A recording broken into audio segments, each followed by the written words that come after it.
ನಮಸ್ಕಾರ. ಕೆಎಂಎಂ ಕನ್ನಡ ಸುದ್ದಿವಾಹಿನಿಗೆ ಸ್ವಾಗತ. ನಾನು ಲಾವಣ್ಯ. ಮೊದಲಿಗೆ ಈಗ ಹೆಡ್ಲೈನ್ಸ್.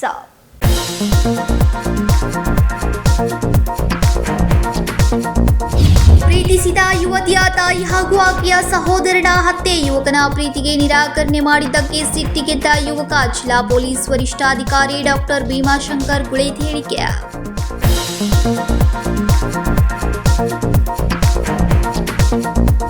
ರಾಜ್ಯದ ಆಡಳಿತ ಭಾಷೆ ಕನ್ನಡ. ಪಾಲಿಕೆಯ ವ್ಯವಹಾರ ಎಲ್ಲವೂ ಕನ್ನಡದಲ್ಲೇ ಆಗಬೇಕು. ಪಾಲಿಕೆಯ ನಾಮನಿರ್ದೇಶಿತ ಸದಸ್ಯ ರಮೇಶ್ ಸೊಂಟಕ್ಕಿ ಒತ್ತಾಯ.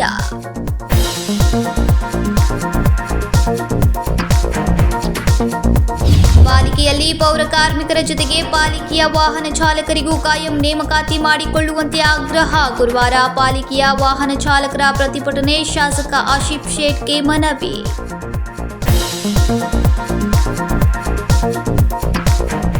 ಬೆಳಗಾವಿ ಮಹಾನಗರ ಪಾಲಿಕೆಯಲ್ಲಿ ಪೌರ ಕಾರ್ಮಿಕರ ಜೊತೆಗೆ ಪಾಲಿಕೆಯ ವಾಹನ ಚಾಲಕರಿಗೂ ಕಾಯಂ ನೇಮಕಾತಿ ಮಾಡಿಕೊಳ್ಳುವಂತೆ ಆಗ್ರಹಿಸಿ ಗುರುವಾರ ಪಾಲಿಕೆಯ ವಾಹನ ಚಾಲಕರು ಪ್ರತಿಭಟನೆ ನಡೆಸಿ ಶಾಸಕ ಆಶಿಫ್ ಶೇಟ್ಗೆ ಮನವಿಯನ್ನ ಸಲ್ಲಿಸಿದರು. ಬೆಳಗಾವಿ ಮಹಾನಗರ ಪಾಲಿಕೆಯಲ್ಲಿ ಪೌರ ಕಾರ್ಮಿಕರ ಜೊತೆಗೆ ಪಾಲಿಕೆಯ ವಾಹನ ಚಾಲಕರಿಗೂ ಕಾಯಂ ನೇಮಕಾತಿ ಮಾಡಿಕೊಳ್ಳಬೇಕೆಂದು ಆಗ್ರಹಿಸಿ ಗುರುವಾರ ಪಾಲಿಕೆ ವಾಹನ ಚಾಲಕರು ಪ್ರತಿಭಟನೆ ನಡೆಸಿ ಶಾಸಕ ಆಶಿಫ್ ಶೇಟ್ಗೆ ಮನವಿಯನ್ನ ಸಲ್ಲಿಸಿದರು. ಸರ್, ನಾವು ಕಳೆದ 15-20 ವರ್ಷಗಳಿಂದ ಮಹಾನಗರ ಪಾಲಿಕೆಯಲ್ಲಿ ಹೊರಗುತ್ತಿಗೆದಾರರಾಗಿ ಡ್ರೈವರ್ ಆಗಿ ಕೆಲಸ ಮಾಡಲಿರ್ತೀವಿ ರೀ. ಸೊ ಪೌರ ಕಾರ್ಮಿಕರನ್ನ ಹೇಗೆ ನೇರ ನೇಮಕಾತಿ ಮತ್ತು ಅವ್ರನ್ನ ಕೈಮಾತಿ ಹೇಗೆ ಮಾಡ್ತಿದ್ದಾರಲ್ಲ, ಸೊ ಅದೇ ರೀತಿ ನಾವು ಅದೇ ಒಂದು ಪಿಕೆದಲ್ಲಿ ನಾವು ಸಹ ಬರ್ತೀವಿ. ನಾವು ಸಹ ಕಸದಲ್ಲೇ ಕೆಲಸ ಮಾಡ್ತೀವಿ, ವಾಹನ ಚಾಲಕರು, ಕ್ಲೀನರ್ಸು. ಸೊ ದಯಮಾಡಿ ನಾವು ಸರ್ಕಾರಕ್ಕೆ ಮತ್ತು ಈ ಮಹಾನಗರ ಪಾಲಿಕೆ ಅಧಿಕಾರಿಗಳಿಗೆ ಮತ್ತು ಒಂದು ಆಡಳಿತಗೆ ಹೇಳಲಿಕ್ಕೆ ಏನು ಇಷ್ಟಪಡ್ತೀನಿ ಅಂದರೆ, ನಮ್ಮನ್ನು ಸಹ ನೀವು ನೇರ ನೇಮಕಾತಿ ಮಾಡಂತೇಳಿ ಒಂದು ಮನವಿ ಕೊಡಲಿಕ್ಕೆ ನಾವು ಇಲ್ಲೆಲ್ಲರೂ ಕೂಡಿ ಬಂದಿದ್ದೀವಿ ರೀ ಇವತ್ತು. ಸರ್, ನಾವು 67 ಜನ ಇದ್ದೀವಿ ರೀ. ನಾವು ಎಲ್ಲ ಇನ್ನೂ ಡ್ಯೂಟಿ ಮೇಲೆ ಅದಾರ ಸರ್. ಇವು ಬರಾಕತ್ತಾರ ರೀ, ಒಂದು ಅಧಿವೇಶನ ಡ್ಯೂಟಿ ಐತಲ್ಲ, ಅದ್ರ ಸಲುವಾಗಿ ನಾವು ಸುಮಾರು 20-25 ವರ್ಷ ಮಟ್ಟ ಇನ್ನೂ ಡ್ಯೂಟಿ ಮೇಲೆ ಅದಾರ ಸರ್. ಅಷ್ಟು ವರ್ಷದಿಂದ ನಾವು ಕೆಲಸ ಮಾಡಾಕತ್ತೀವಿ ರೀ. ಯಾರೂ ಆಗಿಲ್ಲ ಸರ್, ಇನ್ನೂವರೆಗೆ ನಮ್ಮ ಮೇಲೆ ಯಾರೂ ಗಮನ ಹರಿಸ್ತಾ ಇಲ್ಲ ರೀ. ಸೊ ಅದಕ್ಕಾಗಿ ನಾವು ಸರ್ಕಾರಕ್ಕೆ ಒಂದು ಗಮನಕ್ಕೆ ತರಬೇಕಂತೇಳಿ ಇವತ್ತು ಬಂದ ಕೇಸಲ್ಲಿ ಮನವಿ ಕೊಡ್ಲಿಕ್ಕತ್ತವ್ರಿ ಸರ್. ನನ್ನ ಹೆಸರು ವಿಶಾಲ್ ಎಂ ಚಲವಾದಿ ಅಂತ.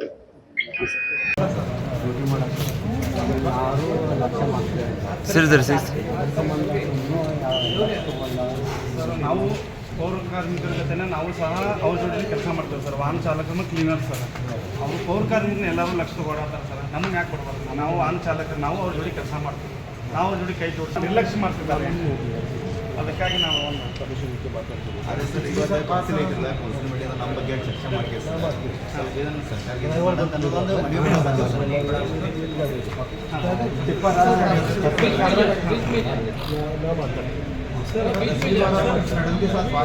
जैसा कॉर्पोरेशन जो पौर कर्मचारी है उनके साथ में काम करते हैं.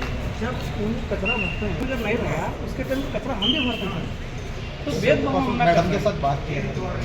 मैडम क्या बोले, हमारे हाथ में कुछ नहीं है, सरकार क्या है. सर थोड़ा मैडम से बात करके सरकार में निकालना और बात करते. ठीक है. ಹಲವಾರು ವರ್ಷಗಳಿಂದ ಪಾಲಿಕೆಯ ವಾಹನ ಚಾಲಕರಾಗಿ ಸೇವೆ ಮಾಡ್ತಾ ಇದ್ದೇವೆ. ಇಲ್ಲಿಯವರೆಗೂ ನಮಗೆ ಕಾಯಂ ಮಾಡಿಲ್ಲ.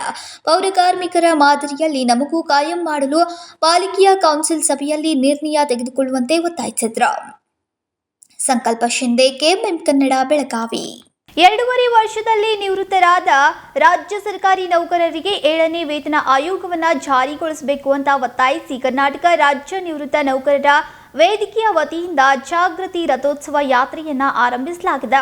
2.5 ವರ್ಷದಲ್ಲಿ ನಿವೃತ್ತರಾದ ರಾಜ್ಯ ಸರ್ಕಾರಿ ನೌಕರರಿಗೆ 7ನೇ ವೇತನ ಆಯೋಗವನ್ನು ಜಾರಿಗೊಳಿಸುವಂತೆ ಒತ್ತಾಯಿಸಿ ಬೆಳಗಾವಿಯಿಂದ ಜಾಗೃತಿ ರಥೋತ್ಸವ ಯಾತ್ರೆಯನ್ನು ಆರಂಭಿಸಲಾಗಿದ್ದು, ಕಾರಂಜಿ ಮಠದ ಶ್ರೀ ಗುರುಸಿದ್ದ ಸ್ವಾಮೀಜಿಗಳು ಈ ರಥಯಾತ್ರೆಗೆ ಚಾಲನೆಯನ್ನ ನೀಡಿದ್ರು. ಈ ವೇಳೆ ಮಾತನಾಡಿದ ಶ್ರೀಗಳು, ರಾಜ್ಯ ಸರ್ಕಾರ ನಿವೃತ್ತಿ ನೌಕರರ ಸಮಸ್ಯೆಗಳನ್ನು ಬಗೆಹರಿಸಬೇಕು, ಅವರ ಈ ಹೋರಾಟ ಯಶಸ್ವಿಯಾಗಲಿ ಎಂದು ಹಾರೈಸಿದ್ರು. ಪರಮ ಪೂಜ್ಯ ಶ್ರೀಗಳವರಿಗೆ ನನ್ನ ಭಕ್ತಿಪೂರ್ವಕ ನಮನಗಳನ್ನು ಸಲ್ಲಿಸ್ತಾ ಈ ಒಂದು ರಥ ಜಾಗೃತಿ ರಥ ಉದ್ಘಾಟನಾ ಸಮಾರಂಭದಲ್ಲಿ ಭಾಗವಹಿಸಿರ್ತಕ್ಕಂಥ ಎಲ್ಲ ನಿವೃತ್ತ ನೌಕರ ಅಧಿಕಾರಿ ಮತ್ತು ಮಿತ್ರರೇ, ಈಗ ನಮಗೆ ಆಗಸ್ಟ್ನಲ್ಲಿ ಏನು ಸರ್ಕಾರ 7ನೇ ವೇತನ ಆಯೋಗವನ್ನು ಜಾರಿಗೆ ತಂತು, ಆ ಸಂದರ್ಭದಲ್ಲಿ ಡಾಕ್ಟರ್ ಸುಧಾಕರ್ ಅವರು, ಸರ್ಕಾರವೇ ನೇಮಕ ಮಾಡಿರ್ತಕ್ಕಂಥ ಸುಧಾಕರ್ ಅವರು ತಮ್ಮ ವರದಿಯಲ್ಲಿ ಸ್ಪಷ್ಟವಾಗಿ ಹೇಳಿದ್ದಾರೆ, ದಿನಾಂಕ 31/6/2022ಕ್ಕೆ 6ನೇ ವೇತನದ ಆಯೋಗದ ಅವಧಿ ಮುಗಿತೈತೆ. 1/7/2022ರಿಂದ 7ನೇ ವೇತನ ಆಯೋಗದ ವರದಿ ಜಾರಿಗೆ ಬರೋದ್ರಿಂದ ಅಲ್ಲಿ ಕರ್ತವ್ಯ ನಿರ್ವಹಿಸತಕ್ಕಂಥ ಎಲ್ಲ ನೌಕರ ವರ್ಗದವರಿಗೆ ನೀವು 7ನೇ ವೇತನದ ಸೌಲಭ್ಯಗಳನ್ನು ನೀಡಬೇಕು ಅಂತಕ್ಕಂಥ ಒಂದು ಸಂದೇಶವನ್ನ ವರದಿಯನ್ನು ಅವರು ನೀಡಿದ್ರು ಸಹ ಸರ್ಕಾರ ಒಂದು ಸುಳ್ಳು ನೆಪವನ್ನು ಹೇಳೋದ್ರ ಮೂಲಕ ನಮ್ಮಲ್ಲಿ ಹಣ ಇಲ್ಲ, ಆ ರೀತಿ ಕೊಡೋಕ್ಕಾಗಲ್ಲ ಅಂತ ಹೇಳ್ಬಿಟ್ಟು ಏನು 2022ರಿಂದ 24ರ 25 ತಿಂಗಳ ಅವಧಿಯಲ್ಲಿ ನಿವೃತ್ತರಾಗಿರ್ತಕ್ಕಂಥ ಅಧಿಕಾರಿಗಳು ಮತ್ತು ನೌಕರ ವರ್ಗದವರಿಗೆ ಇವತ್ತು ಬಹಳಷ್ಟು ಆರ್ಥಿಕವಾಗಿ ನಷ್ಟವನ್ನು ಮಾಡತಕ್ಕಂಥ ಒಂದು ಕೆಲಸವನ್ನು ಸರ್ಕಾರ ಮಾಡುತ್ತೆ. ಆ ಸರ್ಕಾರ ನಷ್ಟ ಮಾಡಿದ್ದನ್ನ ಕಂಡುಬಿಟ್ಟು ದಾವಣಗೆರೆಯಲ್ಲಿ ಪ್ರಪ್ರಥಮವಾಗಿ ಸಭೆಯನ್ನು ಕರೆದಾಗ ಸಾವಿರಾರು ಜನ ಸಂಖ್ಯೆಯ ನೌಕರರು ದಾವಣಗೆರೆಗೆ ಬಂದ್ಬಿಟ್ಟು ನಮ್ಗೆ ಅನ್ಯಾಯ ಆಗಿದೆ, ನಾವೆಲ್ಲ ಹೋರಾಟ ಮಾಡೋಣ ಅಂತಕ್ಕಂಥ ಮಾತು ಹೇಳಿದ್ರು. ಅವತ್ತಿನಿಂದ ಈಗಾಗಲೇ ಮಾನ್ಯ ಸಿದ್ದರಾಮಯ್ಯನವರಿಗೆ, ಮುಖ್ಯಮಂತ್ರಿ ಸಿದ್ದರಾಮಯ್ಯನವರಿಗೆ 12 ಬಾರಿ ಮುಖತಃ ಭೇಟಿ ಮಾಡಿ ಮನವಿಯನ್ನ ಮಾಡ್ಕೊಂಡಿದ್ದೀವಿ. ಅವರ ಒಂದು ಮಾತು ಏನ್ ಹೇಳ್ತಾರಂದ್ರೆ, ನಮ್ಮ ಮನವಿಯನ್ನ ನಗುಮೊಗದಿಂದ ಸ್ವಾಗತಿಸೋದ್ರ ಜೊತೆಗೆ ನಮ್ಗೆ ಒಳ್ಳೇದಾಗ್ಲಿ, ನಾನು ನಿಮ್ ಜೊತೆಗೆ ಇರ್ತೀನಿ ಅಂತ ಹೇಳ್ತಾ ಇದಾರೆ. ಆದ್ರೆ ಯಾವುದೂ ಕಾರ್ಯರೂಪಕ್ಕೆ ಬಂದಿಲ್ಲ. ಜೊತೆಯಲ್ಲಿ ನಾವು ಮುಖ್ಯ ಕಾರ್ಯದರ್ಶಿಯವ್ರನ್ನ ಭೇಟಿ ಮಾಡಿದ್ವಿ. ಅವರು ಸಹ ಆರ್ಥಿಕ ಇಲಾಖೆಯಲ್ಲಿದೆ, ಹಣಕಾಸು ಕಡಿಮೆ ಇರೋದ್ರಿಂದ ಅದ್ರ ಸೌಲಭ್ಯವನ್ನು ನೋಡ್ಕೊಂಡ್ಬಿಟ್ಟು ತಮಗೆ ಅನುಕೂಲ ಮಾಡಿಕೊಡ್ತೀವಿ ಅನ್ನೋ ಮಾತನ್ನು ಹೇಳಿದ್ದಾರೆ. ಸರ್ಕಾರದ ಅಪರ ಕಾರ್ಯದರ್ಶಿಯವರು ಆರ್ಥಿಕ ಇಲಾಖೆ, ಅವರನ್ನು ನಾವು ಭೇಟಿ ಮಾಡಿದ್ದೀವಿ. ಆ ನಿಟ್ಟಿನಲ್ಲಿ ನಮ್ಮ ಹೋರಾಟಕ್ಕೆ ಖಂಡಿತವಾಗಿ ಎಲ್ಲ ಕಡೆಗೂ ಜಯ ಸಿಕ್ಕಿದೆ. ಯಾರು ಸಹ ವಿರೋಧವನ್ನು ವ್ಯಕ್ತಪಡಿಸಿಲ್ಲ. ಯಾಕಂತಂದು ಹೇಳಿದ್ರೆ ಇಲ್ಲಿಂದ ಸ್ಟಾರ್ಟ್ ಆಗ್ಬಿಡುತ್ತೆ ಸರ್. ಇವತ್ತು ಏನ್ ಜಾಥಾ ನಾವು ಹೋಗ್ತಾ ಇದೀವಿ, ಆ ಜಾಥಾ ಇಲ್ಲಿಂದ ಹೊರಟ್ಬಿಟ್ಟು ನೇರವಾಗಿ ಧಾರವಾಡಕ್ಕೆ ಹೋಗಿ, ಧಾರವಾಡದಲ್ಲಿ ಮಾನ್ಯ ಜಿಲ್ಲಾಧಿಕಾರಿಗಳ ಮುಖಾಂತರ ಮುಖ್ಯಮಂತ್ರಿಗಳಿಗೆ ಮನವಿಯನ್ನು ಕೊಡ್ತೀವಿ. ಅದ್ರ ನೆಕ್ಸ್ಟ್ ಹಾವೇರಿಗೆ ಹೋಗ್ತೀವಿ, ಹಾವೇರಿ ಜಿಲ್ಲಾಧಿಕಾರಿಗಳನ್ನ ಭೇಟಿ ಮಾಡ್ತೀವಿ, ಅವರಿಗೆ ಮನವಿ ಕೊಡ್ತೀವಿ. ಅದರಿಂದ ದಾವಣಗೆರೆ ಹೋಗ್ತೀವಿ, ದಾವಣಗೆರೆ ನಂತರ ಚಿತ್ರದುರ್ಗ, ತುಮಕೂರು, ಸಿದ್ಧಗಂಗಾ ಮಠದಲ್ಲಿ ಪೂಜೆಯನ್ನ ಮಾಡೋದ್ರ ಮೂಲಕ ಸೀದಾ ಮುಖ್ಯಮಂತ್ರಿಗಳ ಮನೆಗೆ, ಗೃಹ ಕಚೇರಿ ಕೃಷ್ಣಕ್ಕೆ ನಾವು ಹೋಗ್ತಾ ಇದೀವಿ. ಈಗಾಗಲೇ ಎಲ್ಲ ಅಧಿಕಾರಿಗಳ ಮತ್ತು ಪೊಲೀಸ್ ಅಧಿಕಾರಿಗಳ ಒಂದು ಏನು ಅನುಮತಿಯನ್ನು ನಾವು ಈಗಾಗಲೇ ಪಡೆದಿದ್ದೇವೆ. ಬೆಂಗಳೂರಿನಲ್ಲಿ ಇರ್ತಕ್ಕಂಥ DCP ಅವ್ರ ತಗೊಂಡಿದ್ದೀವಿ, ಹುಬ್ಳಿಯಲ್ಲಿ ಇರ್ತಕ್ಕಂಥ ಕಮಿಷನರ್ ಒಂದು ಅನುಮತಿ ತಗೊಂಡಿದ್ವಿ, ಮತ್ತೆ ಇಲ್ಲೂ ಸಹ SP ಅವ್ರಿಗೆ ಮತ್ತು ಪೊಲೀಸ್ನವ್ರಿಗೆ ಕೊಟ್ಬಿಟ್ಟು ನಾವು ಅನುಮತಿಯನ್ನು ಪಡೆಯೋದ್ರ ಮೂಲಕ ಶಾಂತಿಯುತವಾಗಿರ್ತಕ್ಕಂಥ ಹೋರಾಟವನ್ನು ಮಾಡ್ತೀವಿ. ತಮ್ಮ ಈ ಒಂದು ಬೆಳಗಾವಿಯ ನಿಮ್ಮೆಲ್ಲರ ಆಸೆಯಂತೆ ಮಾನ್ಯ ಮುಖ್ಯಮಂತ್ರಿಗಳು 7ನೇ ತಾರೀಕಿನ ದಿನ ನಮ್ಮ ಮನವಿಯನ್ನ ಸ್ವತಃ ಅವರೇ ತಗೋಬೇಕು ಅಂತಕ್ಕಂಥ ಒಂದು ಮನವಿಯನ್ನ ನಾವು ಕೊಡ್ತಾ ಇದೀವಿ. ಯಾಕಂದ್ರೆ ಮತ್ತೆ ಯಾರಾದ್ರೂ ಅಧಿಕಾರಿಗಳು ಮುಟ್ಟಬಾರ್ದು ಅಂತ ಹೇಳಿ ನಾವು ಅವ್ರು ಏನಾದ್ರೂ ತಗೊಳ್ಳದೆ ಹೋದ್ರೆ ಇದೇ ಬೆಳಗಾವಿ ಅಧಿವೇಶನದಲ್ಲಿ ನಡೀತಕ್ಕಂಥ ಒಂದು ಸಂದರ್ಭದಲ್ಲಿ 16ನೇ ತಾರೀಕು ಈಗಾಗಲೇ ನಾವು ದಿನಗಳನ್ನ ಗೊತ್ತು ಮಾಡ್ಕೊಂಡಿದೀವಿ. ಅವತ್ತಿನ ದಿವಸ 26,000 ಜನ ನೌಕರರು ಸಹ ಬೆಳಗಾವಿಯಲ್ಲೇ ಬಂದ್ಬಿಟ್ಟು ನಮ್ಮ ಹೋರಾಟವನ್ನು ಮಾಡ್ತೀವಿ ಅಂತಕ್ಕಂಥ ಮಾತನ್ನ ಮಾಧ್ಯಮದ ಮುಖಾಂತರ ನಾವು ಹೇಳಲಿಕ್ಕೆ ಇಷ್ಟಪಡ್ತಾ ಇದ್ವಿ.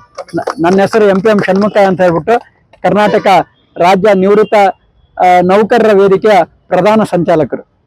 ಬೆಳಗಾವಿಯಿಂದ ಜಾಗೃತಿ ರಥೋತ್ಸವವನ್ನು ಆರಂಭಿಸಿದ್ದು ಬೆಳಗಾವಿ, ಧಾರವಾಡ, ಹುಬ್ಬಳ್ಳಿ, ಹಾವೇರಿ ಮಾರ್ಗವಾಗಿ ಬೆಂಗಳೂರಿಗೆ ತಲುಪಿ ಮುಖ್ಯಮಂತ್ರಿ ಸಿದ್ದರಾಮಯ್ಯ ಅವರನ್ನ ಅವರ ನಿವಾಸ ಸ್ಥಾನದಲ್ಲಿ ಭೇಟಿಯಾಗಿ ಮನವಿಯನ್ನ ಸಲ್ಲಿಸಲಾಗುವುದು. ನೌಕರರ ಸಮಸ್ಯೆಯನ್ನ ಗಂಭೀರವಾಗಿ ಪರಿಗಣಿಸದೆ ಹೋದರೆ ಡಿಸೆಂಬರ್ 16ರಂದು ಅಧಿವೇಶನದ ವೇಳೆ ಉಗ್ರ ಪ್ರತಿಭಟನೆ ನಡೆಸುವ ಎಚ್ಚರಿಕೆಯನ್ನ ನೀಡಿದ್ರು. ವಿನೋದ್ ಕೋಲ್ಕಾರ್, KMM ಕನ್ನಡ, ಬೆಳಗಾವಿ. ರಾಜ್ಯದ ಆಡಳಿತ ಭಾಷೆ ಕನ್ನಡ ಆಗಿರೋದ್ರಿಂದ ಎಲ್ಲವೂ ಕನ್ನಡದಲ್ಲಿಯೇ ಪಾಲಿಕೆಯ ವ್ಯವಹಾರ ಆಗಬೇಕು ಅಂತ ಪಾಲಿಕೆಯ ನಾಮನಿರ್ದೇಶಿತ ಸದಸ್ಯ ರಮೇಶ ಸೊಂಟಕ್ಕಿ ಒತ್ತಾಯಿಸಿದರು. ರಾಜ್ಯದ ಆಡಳಿತ ಭಾಷೆ ಕನ್ನಡ ಆಗಿರೋದ್ರಿಂದ ಎಲ್ಲವೂ ಕನ್ನಡದಲ್ಲಿಯೇ ಪಾಲಿಕೆಯ ವ್ಯವಹಾರ ಆಗಬೇಕು ಎಂದು ಪಾಲಿಕೆಯ ನಾಮನಿರ್ದೇಶಿತ ಸದಸ್ಯ ರಮೇಶ್ ಸೊಂಟಕ್ಕಿ ಒತ್ತಾಯಿಸಿದರು. ನಗರ ಪಾಲಿಕೆಯ ಪರಿಷತ್ ಸಭಾಂಗಣದಲ್ಲಿ ಗುರುವಾರ ಹಮ್ಮಿಕೊಂಡಿದ್ದ ಸಾಮಾನ್ಯ ಸಭೆಯಲ್ಲಿ ಮಾತನಾಡಿದ್ರು. ಭಾಷಾ ವಿಷಯ ಆಧಾರದ ಮೇಲೆ ರಾಜಕಾರಣ ಮಾಡಿಕೊಂಡಿರುವ ಕನ್ನಡ ಕಲಿಯಲು ಯಾಕೆ ಮುಂದಾಗ್ತಾ ಇಲ್ಲ ಎಂದು ಅಸಮಾಧಾನವನ್ನ ವ್ಯಕ್ತಪಡಿಸಿದ್ರು.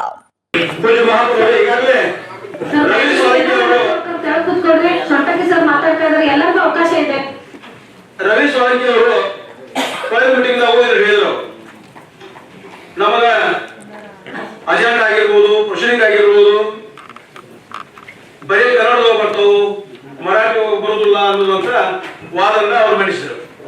ಅದಕ್ಕೆ ಉತ್ತರನು ಆಗಿನ ಆಯುಕ್ತರು ಕೊಟ್ಟರು, ಮನೆಯ ಆಯುಕ್ತರು ಈಗ ಇಂಥ ಆಯುಕ್ತರನ್ನ ಕೊಟ್ಟರು. ಉತ್ತರ ಒಂದು ಇನ್ನೊಂದು ರಾಜ್ಯದ ಆಡಳಿತ ಭಾಷೆ ಯಾವುದು? ನಮಗ ಯಾವುದೇ ಕಾಗದ ಪತ್ರ, ಯಾವುದೇ ವ್ಯವಹಾರ ಯಾವ ಭಾಷೆ ಒಳಗೆ ಆಗಬೇಕು ಅನ್ನೋದನ್ನ ಸ್ಪಷ್ಟವಾಗಿ ಕೌನ್ಸಿಲ್ ಸೆಕ್ರೆಟರಿ ಅವರು ಅಥವಾ ನಮ್ಮ ಇದ್ದಂತ ಯಾರು ಆಯುಕ್ತರು ಇದು ಕೌನ್ಸಿಲ್ ಪ್ರತಿ ಸಲ ಮರಾಠಿ ಕೊಡ್ಬೇಕು ಅಂತ ಅನ್ಕೊಂಡ ಒಂದು ಇತಿಹಾಸ. ಇದು ರಾಜ್ಯದ ಆಡಳಿತ ಭಾಷೆ ಐತಿ. ಅದಕ್ಕೆ ದಯಮಾಡಿ ಇದಕ್ಕೆ ಯಾರಿಗೆ ಸಂಬಂಧಪಟ್ಟಂತವರಲ್ಲಿ ಕೌನ್ಸಿಲ್ ಸೆಕ್ಷನ್ ಉತ್ತರ ಕೊಡ್ಬೇಕಂತ कन्नड़ मराठी इंग्लिश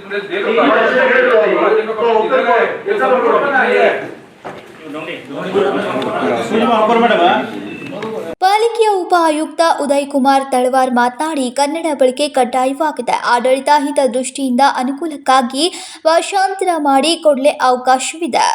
ಭಾಷಾಂತರ ಸಿಬ್ಬಂದಿ ನೇಮಕ ಮಾಡಲು ಅವಕಾಶ ಇಲ್ಲ. ಈ ಕುರಿತು ವೇತನ ನೀಡಲಾಗುವುದು ಎಂದರು. ಶಾಸಕ ಆಶೀಫ್ ಶೇಟ್ ಮಾತನಾಡಿ, ಕನ್ನಡದ ಜೊತೆಗೆ ಮರಾಠಿ ಭಾಷೆಯಲ್ಲಿ ಕೊಡಿ, ಏನೂ ಸಮಸ್ಯೆ ಇಲ್ಲ ಎಂದರು.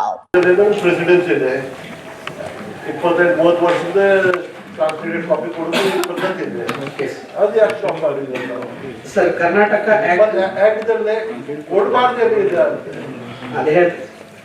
The Karnataka Act number 13 of 2023, the Kannada language. ಪಾಲಿಕೆಯ ವಿರೋಧ ಪಕ್ಷದ ನಾಯಕ ಮುಜಮ್ಮಿಲ್ ಡೋನಿ ಮಾತನಾಡಿ, ಕನ್ನಡ ಬೇಡ, ಉರ್ದು ಭಾಷೆಯಲ್ಲಿ ದಾಖಲೆಗಳನ್ನು ನೀಡಿ ಎಂದು ಒತ್ತಾಯಿಸಿದರು.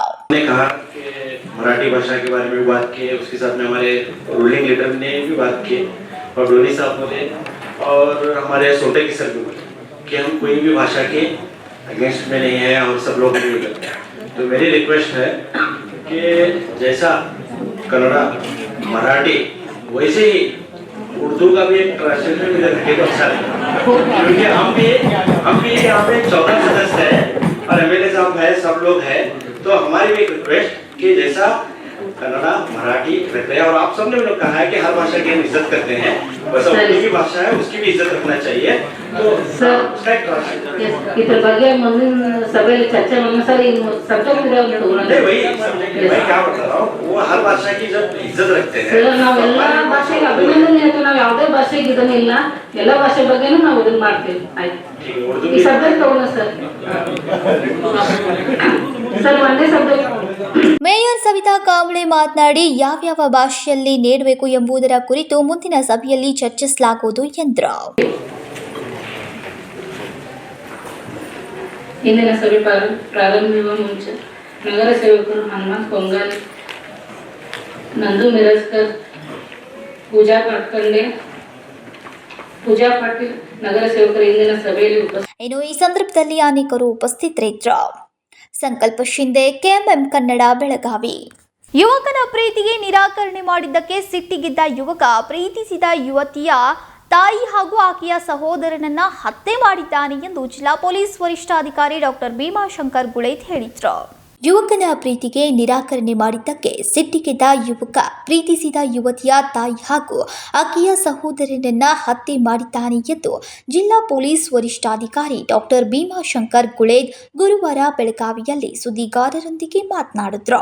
ಕಳೆದ ರಾತ್ರಿ ಸುಮಾರು 9:30-9:45 ಈ ಸಮಯದಲ್ಲಿ ನಮ್ಮ ನಿಪ್ಪಾಣಿ ಗ್ರಾಮಾಂತರ ಪೊಲೀಸ್ ಠಾಣೆ ವ್ಯಾಪ್ತಿಯ ಅಕ್ಕೋಳ್ ಗ್ರಾಮದ ಹೊರವಲಯದಲ್ಲಿ ಒಂದು ಕೊಲೆ ಆಗಿದೆ ಅನ್ನುವಂಥ ಮಾಹಿತಿ ನಮ್ಮ ಪೊಲೀಸ್ ಠಾಣೆಗೆ ಬರುತ್ತೆ. ತಕ್ಷಣ ನಮ್ಮ ಪೊಲೀಸರು ಸ್ಥಳಕ್ಕೆ ಹೋಗ್ತಾರೆ. ಅಲ್ಲಿ ಹೋಗಿ ನೋಡಿದಾಗ ಮನೆ ಒಳಗಡೆ 2 ದೇಹಗಳು ರಕ್ತಸಿಕ್ತವಾಗಿ ಬಿದ್ದಿರ್ತವೆ. ಅವರ ಮನೆಯ ಅಕ್ಕಪಕ್ಕದವ್ರಿಗೆ ಕರೆದು ಕೇಳಿದಾಗ ಇದು ಅದು ನೋಡಿದ ತಕ್ಷಣ ಗೊತ್ತಾಗುತ್ತೆ ಅದು ಮೃತರಾಗಿದ್ದಾರೆ ಅಂತ ಹೇಳಿ.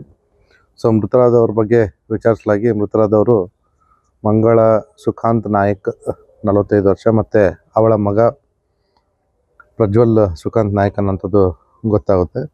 ಮನೆಯಲ್ಲಿ ಮತ್ತೆ ಬೇರೆ ಯಾರ್ಯಾರು ಇರ್ತಾರೆ ಅಂತ ಒಂದು ವಿಚಾರಣೆ ವೇಳೆ ಕೇಳಿದಾಗ ಮತ್ತೊಬ್ಬಳು ಮಗಳು ಇರ್ತಾಳೆ, ಅವಳು ಅಲ್ಲಿ ಇರೋದಿಲ್ಲ.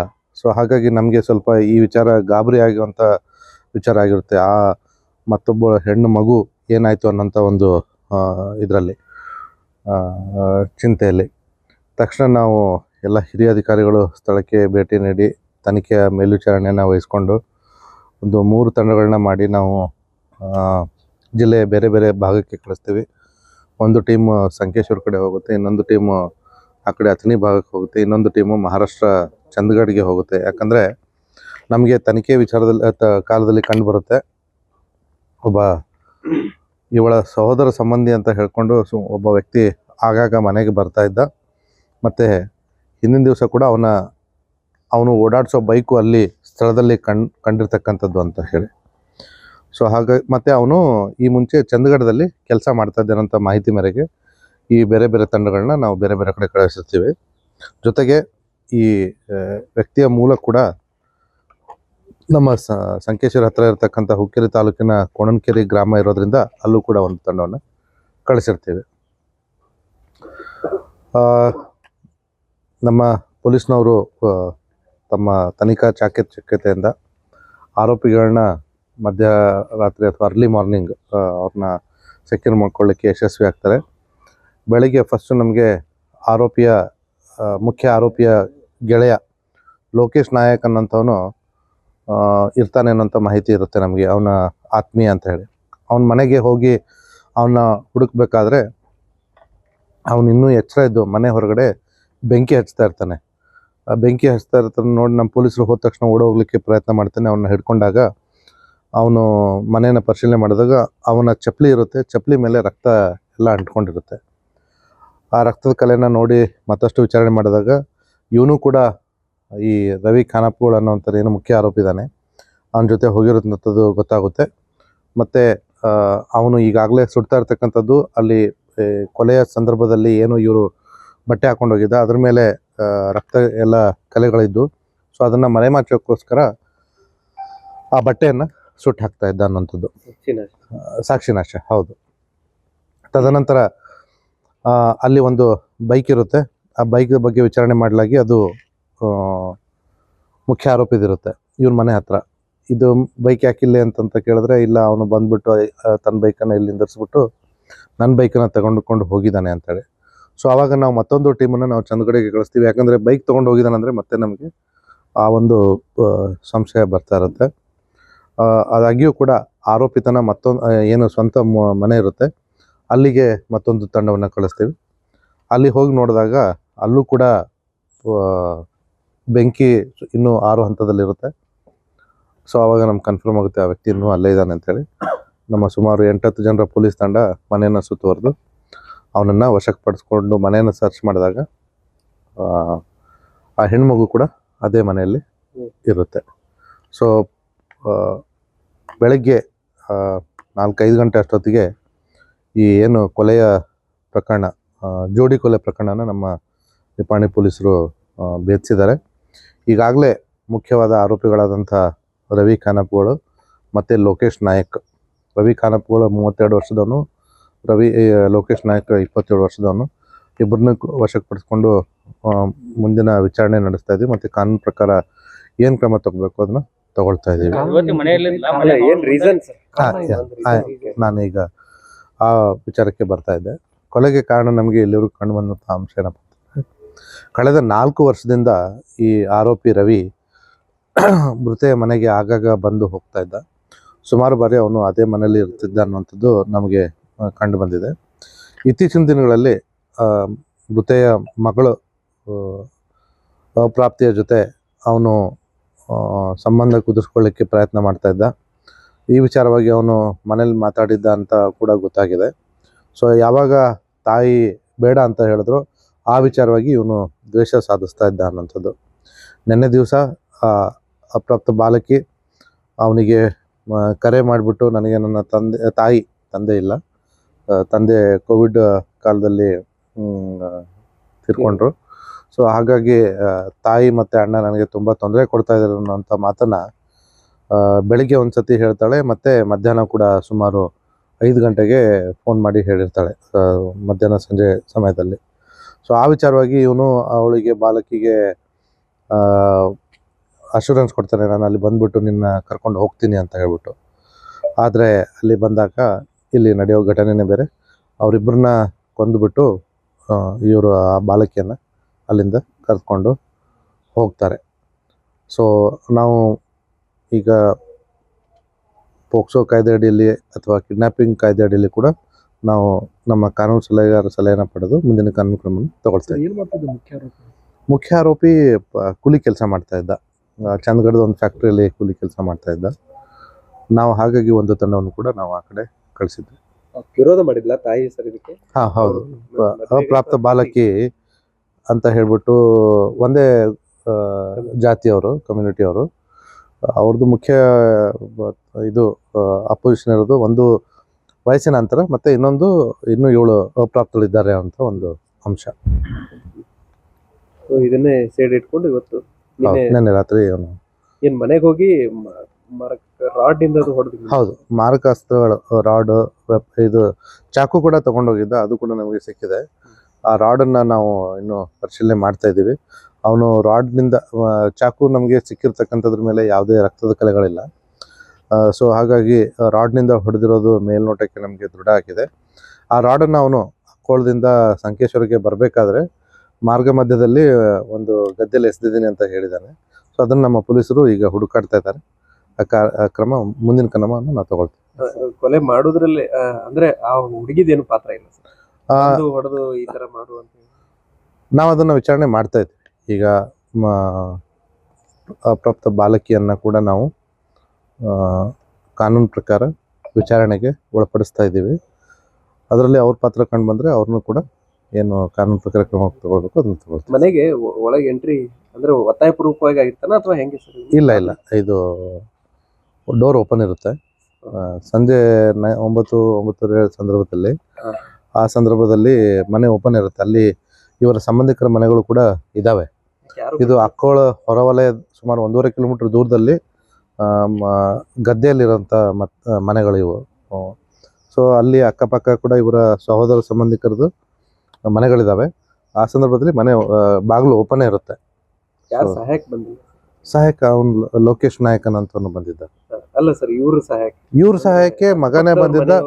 ಅವ್ರದ್ದು ಸ್ವಲ್ಪ ಅಂದರೆ ಈಗ ಉದಾಹರಣೆಗೆ ಈ ಮನೆ ಇಲ್ಲಿದೆ ಅಂತಂದರೆ ಅಷ್ಟು ದೂರದಲ್ಲಿ ಸುಮಾರು ಒಂದು 100 ಮೀಟರ್ ದೂರದಲ್ಲಿ ಮನೆ ಇದೆ. ಮತ್ತು ಇವ್ರದ್ದು ಮತ್ತು ಅವ್ರದ್ದು ಅಷ್ಟು ಮೇಲ್ನೋಟಕ್ಕೆ ಇವರ ಸಹೋದರ ಸಂಬಂಧಿಗಳ ಜೊತೆ ಇವ್ರದ್ದು ಸಂಬಂಧ ಕೂಡ ಅಷ್ಟು ಚೆನ್ನಾಗಿರಲಿಲ್ಲ. ಸೊ ಹಾಗಾಗಿ ಇವರು ಸಾಬ್ರಿಗೆ ನಮ್ಗೆ ಯಾಕೆ ಬೇಕು ಅನ್ನೋಂಥ ಒಂದು ಧೋರಣೆ ಕೂಡ ಇರಲಿಕ್ಕೆ ಸಾಕು. ಆದರೆ ಪೊಲೀಸಿಗೆ ಪ್ರಥಮವಾಗಿ ಮಾಹಿತಿ ಕೊಟ್ಟವರು ಅವ್ರ ಮುಖಾಂತರನೇ. ಅವರು ಫಸ್ಟ್ ತಮ್ಮ ಗ್ರಾಮದ ಪಂಚಾಯತಿಯ ಚೇರ್ಮನ್ರಿಗೆ ಫೋನ್ ಮಾಡಿ, ಗ್ರಾಮ ಪಂಚಾಯತಿ ಚೇರ್ಮನ್ನು ನಮ್ಮ ಪೊಲೀಸ್ ಠಾಣೆಗೆ ಫೋನ್ ಮಾಡಿ ಹೇಳಿರ್ತಕ್ಕಂಥದ್ದು. ತಾಯಿಗೆ ಹೊಡಿತಾರೆ, ಆಮೇಲೆ ತಾಯಿಗೆ ಈಗ ನಮಗೆ ಕಂಡುಬಂದಿರ್ತಕ್ಕಂಥದ್ದು ಅದೇ. ತಾಯಿಗೆ ಹೊಡಿಬೇಕಾದ್ರೆ ಮಗ ಅವ್ರನ್ನ ರಕ್ಷಿಸ್ಲಿಕ್ಕೆ ಬರ್ತಾನೆ. ಸೊ ಮಗನ್ನು ಕೊಲೆ ಮಾಡಿ ಮತ್ತೆ ತಾಯಿಯನ್ನು ಕೊಲೆ ಮಾಡಿ. ಅದನ್ನ ನೋಡಿದೀವಿ ನಾವು. ಟ್ರೂ ಕಾಲರ್ ಅಲ್ಲಿ ನಾವು ಅವ್ನ ನಂಬರ್ನ ಸರ್ಚ್ ಮಾಡ್ಬೇಕಾದ್ರೆ ನೆನೆ ದಿವಸ ನಮಗೆ ಅದು ನೋಡಿದ್ವಿ. ಅದ್ರ ಬಗ್ಗೆ ಕೂಡ ನಾವು ವಿಚಾರಣೆ ಮಾಡ್ತಾ ಇದ್ವಿ. ರಾಡ್ನಿಂದ ಹೊಡೆದಿರೋದು ರಾಡ್ನಿಂದ ಅಂತ ನಮಗೆ ಮೇಲ್ನೋಟಕ್ಕೆ ದೃಢ. ಒಂದು ಅವನು ಕುಡಿದಿರ್ತಕ್ಕಂಥದ್ದು, ಮತ್ತೆ ಮೋಸ್ಟ್ಲಿ ಅವರು ತುಂಬಾ ಬಲವಾಗಿ ಅದನ್ನ ಅಪೋಸ್ ಮಾಡಿರಬಹುದು. ಹಾಗಾಗಿ ಇದೊಂಥರ ಹೇಟ್ ಬಾರ್ ಪ್ಯಾಷನ್ ಕ್ರೈಮ್ ಅಂತಾರಲ್ಲ, ಆ ರೀತಿಯಾಗಿ ಉದ್ವೇಗ ಆವೇಶಕ್ಕೆ ಒಳಗಾಗಿ ಮಾಡಿರ್ತಕ್ಕಂಥದ್ದು. ನಿಪ್ಪಾಣಿ ತಾಲೂಕಿನ ಮಂಗಲ್ ನಾಯಕ್ ಹಾಗೂ ಪ್ರಜ್ವಲ್ ನಾಯಕ್ ಹತ್ಯೆಯಾದವರು. ಕೃತ್ಯ ಎಸಗಿರುವ ಪಾಗಲ್ ಪ್ರೇಮಿ ರವಿಯನ್ನ ನಿಪ್ಪಾಣಿ ಪೊಲೀಸರು ಬಂಧಿಸಿದ್ದಾರೆ ಎಂದರು. ಹೆಚ್ಚಿನ ತನಿಖೆ ನಿಪ್ಪಾಣಿ ಪೊಲೀಸರು ನಡೆಸಿದ್ದಾರೆ ಎಂದರು. ವಿನೋದ್ ಕೋಲ್ಕಾರ್, ಕೆಎಂಎಂ ಕನ್ನಡ, ಬೆಳಗಾವಿ. ಇದೀಗ ಸಣ್ಣದೊಂದು ವಿರಾಮ. दुल्हन का सिंगार, खूबसूरती की बहार, परंपरा और नयापन का अनोखा मिलाप, bridal collection.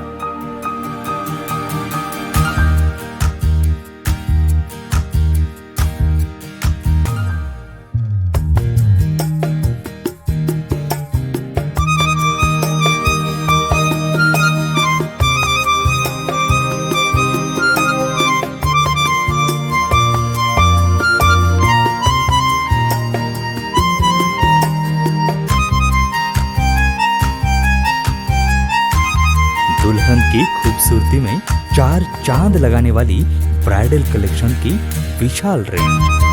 अमरकॉन collection, Adarsha dress circle, Khade Bazar, Belgaum. Aradhana sari dress materials, Maruti Gali, Belgaum. अब शादी हो या कोई भी त्योहार की बात, परंपराओं को मिलेगा नएपन का साथ। दिल खुश करने वाली कपड़ों की दुनिया,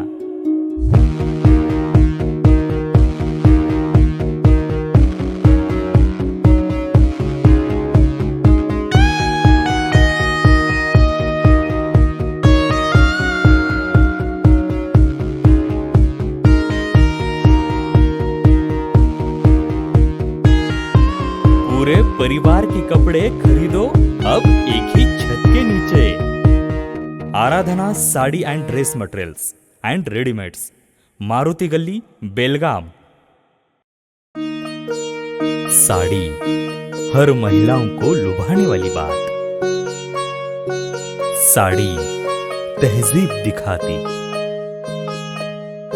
साड़ी परंपरा संभालती।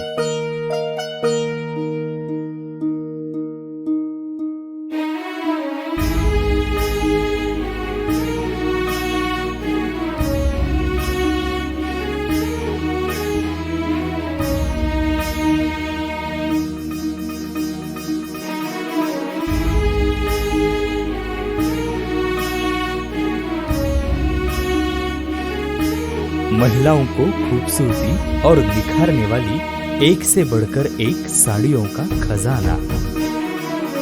Adarsha sari dress materials and readymades, Ramdev गली, बेलगाम। आराधना साड़ी ड्रेस मटेरियल्स, मारुति गली, बेलगाम। ವಿರಾಮದ ನಂತರ ನ್ಯೂಸ್ಗೆ ಸ್ವಾಗತ. ಬೆಳಗಾವಿಯಲ್ಲಿ ಬಡ ಜನರಿಗಾಗಿ ನಿರ್ಮಿಸಿರುವ ಸೂಪರ್ ಸ್ಪೆಷಾಲಿಟಿ ಆಸ್ಪತ್ರೆಯ ಉದ್ಘಾಟನೆ ಮಾಡಬೇಕೆಂತ ಒತ್ತಾಯಿಸಿ ಗುರುವಾರ ಬೆಳಗಾವಿಯ ಆಮ್ ಆದ್ಮಿ ಪಕ್ಷದ ಕಾರ್ಯಕರ್ತರು ಪ್ರತಿಭಟನೆ ನಡೆಸಿ ಜಿಲ್ಲಾಧಿಕಾರಿಗೆ ಮನವಿಯನ್ನ ಸಲ್ಲಿಸಿದರು.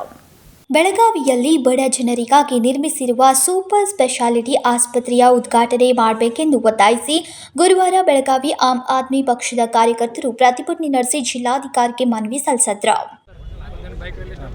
ಇವತ್ತಿನ ದಿವಸ ಆಮ್ ಆದ್ಮಿ ಪಕ್ಷ ಬೆಳಗಾವಿ ಜಿಲ್ಲಾ ಎಲ್ಲರೂ ಕಾರ್ಯಕರ್ತರು ಕೂಡಿದ್ದೇವೆ ಎರಡು ಉದ್ದೇಶಕ್ಕಾಗಿ. ಒಂದು, ಬೆಳಗಾವಿ ಜಿಲ್ಲೆಯಲ್ಲಿ ಹಲವಾರು ವರ್ಷಗಳಾದರೂ ಹೊಸ ಉದ್ಯಮಿ ಯಾವ ಬಂದಿಲ್ಲ.